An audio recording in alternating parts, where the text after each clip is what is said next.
দাদা আদাব। হ্যাঁ আদাব। কেমন আছেন দাদা? ভালো আছি ভাই। ভালো আছেন না? দেখ শরীর স্বাস্থ্য সব মিলে তো ভালো। হ্যাঁ ভালো ভাই। আচ্ছা, তো দাদা যে আসেন, এদিকে আসেন। আহ, আসলে আপনার যে এই গাভীটাকে আমি যে বীজ দিয়েছিলাম, হ্যাঁ ঠিক আছে? হ্যাঁ, তো এর আগে আপনি কয়বার বীজ দিয়ে নিয়েছিলেন 3 বার গাভীটাকে? দিয়েছিলাম ভাই।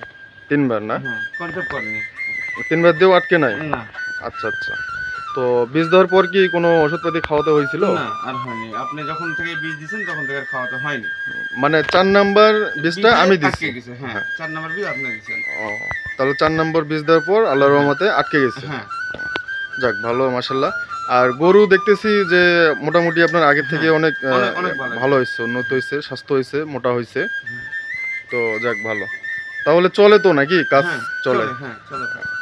আহ, আচ্ছা, তাহলে আপনি আমার সম্বন্ধে কিছু বলেন একটু দর্শকের না সামনে। ভাইয়ের অনু মানে মানে হাতের যশ আছে।